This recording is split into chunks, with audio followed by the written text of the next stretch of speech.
আরও চাপে পড়ে সরকারের নতুন পরিকল্পনা এবং শিক্ষার্থীদেরও কঠিন ঘোষণা কি হতে যাচ্ছে। দর্শক, আপনারা জানেন আওয়ামী লীগ এই সরকার স্মরণকালের সেরা চাপে পড়েছে ঐতিহাসিক কোটা সংস্কারের আন্দোলনের মধ্য দিয়ে। আওয়ামী লীগ একটা বড় ধাক্কা খেয়েছে। এই চাপ তারা সামলে উঠতে পারবে না, কাটিয়ে উঠতে পারবে না, এটা আমরা মনে করি।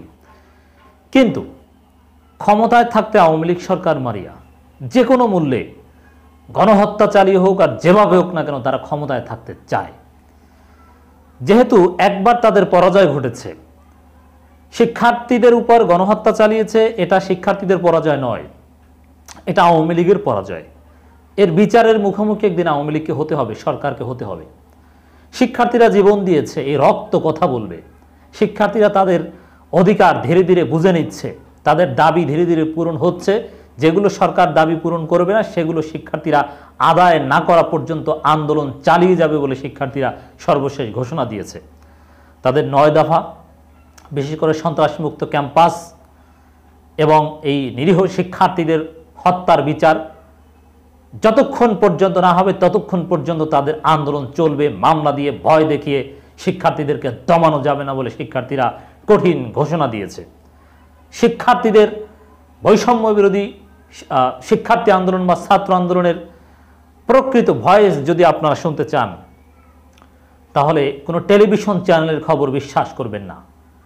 আপনারা আসিফ মাহমুদ, নাহিদ ওদের ফেসবুকে কি লেখা হয় সেদিকে তাকাবেন এবং পত্রিকার মধ্যে আপনারা প্রথম আলো, ডেইলি স্টারকে কিছুটা হলেও এই বিষয়ে শিক্ষার্থীদের বক্তব্য গ্রহণের ক্ষেত্রে বিশ্বাস করতে পারেন। ওদের সর্বশেষ ঘোষণা আন্দোলন চলবে দাবি আদায় না হওয়া পর্যন্ত। এই আন্দোলন এটা যে নিছক কোনো কোটা সংস্কার আন্দোলন নয়, এটা সরকারের বোঝা উচিত। এটা সামগ্রিকভাবে শিক্ষার্থীদের, জনগণের ক্ষোভ, বঞ্চনা, নিষ্পেষণ, শোষণের বিরুদ্ধে জনগণের একটা ক্ষোভের বহিঃপ্রকাশ। অতএব শুধু কোটা সংস্কারের দাবি মেনে নিয়ে এই আন্দোলনকে স্তব্ধ করা কোনো সুযোগ নাই, এটাই শিক্ষার্থীরা মনে করে। সর্বশেষ অবস্থান ওদের এটাই। তিউনিসিয়ার ঘটনা আপনারা জানেন। এক রুটির দোকানির সাথে এক ব্যক্তির ঘটনা। রুটির দাম বেড়ে যাওয়া, দোকানের সাথে কথা কাটাকাটি, এক পর্যায়ে সেই ক্রেতাকে হত্যা করা হয়। জনগণ ফুঁসে ওঠে। সরকার বাধ্য হয়ে রুটির দোকানদারকে বা রুটির দোকান সমস্ত জায়গায় রুটির দাম কমিয়ে দিয়েছে, রুটির দোকানদারকে গ্রেপ্তার করেছে, রুটির দোকানের লাইসেন্স বাতিল করেছে, অনেক কিছুই করেছে। রুটির সমস্যার সমাধান, ন্যায় বিচারের চাইতে বেশি কিছু করেছে। কিন্তু জনগণ থামেনি, কারণ ঘটনা শুধু রুটির মধ্যে সীমাবদ্ধ ছিল না। জনগণ তিউনিসিয়ার সেই সরকারের পতন ঘটিয়ে ঘরে ফিরেছে। এখন এই যে বাংলাদেশের যে গণ আন্দোলন, এটা শুধু কোটার মধ্যে সীমাবদ্ধ নয়, কোটার বিষয়টা নিয়ে সামনে এসেছে, কিন্তু জনগণের যে ক্ষোভ, দ্রব্যমূল্যের ঊর্ধ্বগতি, ভোটাধিকার হরণ এবং ক্যাম্পাসে শিক্ষার্থীদেরকে জিম্মি করে ছাত্রলীগের মাধ্যমে নির্যাতন, সব কিছুর দাবি আদায় করেই জনগণ ঘরে ফিরবে। সরকার যদি সময় থাকতে এগুলো উপলব্ধি করে দাবিগুলো মেনে নেয় তাহলে তারা ক্ষমতায় টিকে থাকতে পারবে। আর দাবি না মানলে শিক্ষার্থীরা তাদেরকে ক্ষমতায় রাখবে না, দীর্ঘমেয়াদী আন্দোলন করবে তারা। এটাই তাদের সর্বশেষ অবস্থান বা তাদের যে বিবৃতি যেগুলো আমাদের কাছে এসেছে সেই অবস্থানের ব্যাখ্যা। দর্শক, সরকার তো চাপে পড়েছে, ভয়ের মধ্যে আছে। এতটাই ভয়, আপনারা দেখেছেন যে শুক্রবার বাইতুল মোকাররম থেকে শুরু করে সমস্ত মসজিদগুলোতে একটা থমথমে অবস্থা, কঠোর নিরাপত্তা, মুসল্লিদেরকে বিভিন্নভাবে হয়রানি, চেক, মানে কি হয়, মসজিদের দোয়াও এখন সরকার ভয় পায়। তো এই চাপে পড়ে, ভয় পড়ে সরকার আরও সন্ত্রাস তৈরি উস্কানি দিচ্ছে। ওবায়দুল কাদেরের একটা বক্তব্য আপনাদের নিঃসন্দেহে মনে আছে। তিনি বলেছিলেন যে পাড়ায় পাড়ায়, ওয়ার্ডে ওয়ার্ডে প্রতিরোধ গড়ে তুলতে হবে এবং ঢাকার নেতাদের বলছেন ঢাকায় এত লোক দরকার নাই, গ্রামে গিয়ে যে যার এলাকায় গিয়ে প্রতিরোধ গড়ে তুলুন। এর মানে কি? বিরোধী দলকে আরও পিটান, আরও হামলা করুন, শিক্ষার্থীদেরকে আরও নির্যাতন করুন, সেরকম উস্কানি। ওবায়দুল কাদের উস্কানি দিয়ে বাংলাদেশের ইতিহাসে নজিরবিহীন শিক্ষার্থী হতাহতের ঘটনা ঘটিয়েছে।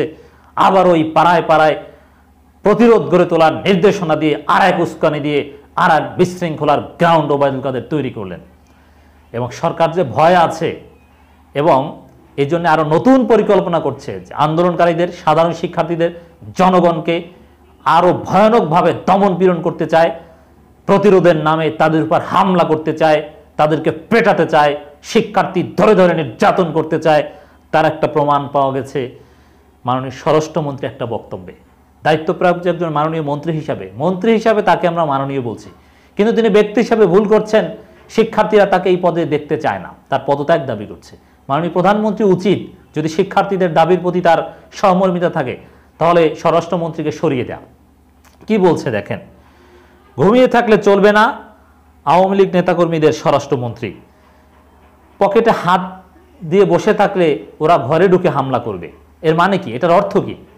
দুইটা অর্থ, যে পকেটে হাত দিয়ে বসে থাকলে ঘরে ঢুকে হামলা করবে, মানে প্রচন্ড ভয়ের মধ্যে আছে।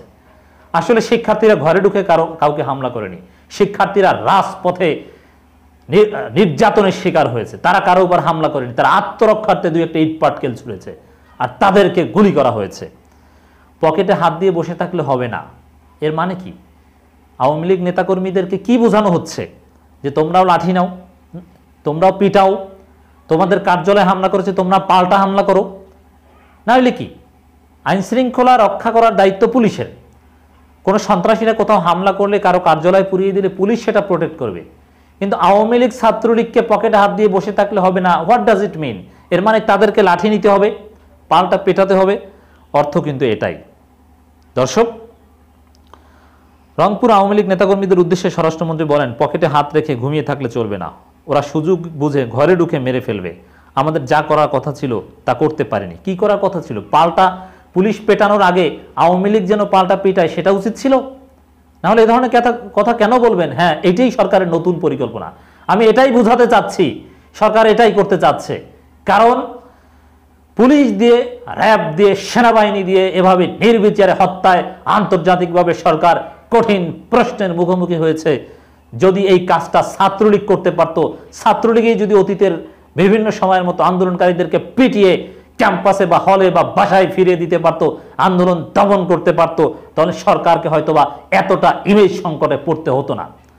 তো দর্শক, এজন্য পুলিশ দিয়ে বা আর্মি, র্যাব দিয়ে হয়তোবা দমনের চিন্তা এখন সরকার একটু কম করছে। নতুন পরিকল্পনা হচ্ছে আওয়ামী লীগ ছাত্রলীগকে প্রয়োজনে অস্ত্র হাতে নিয়ে জনগণের উপর দমন পীড়ন চালিয়ে যে কোনো আন্দোলনকে থামাতে হবে। এটাই হচ্ছে সরকারের নতুন পরিকল্পনা।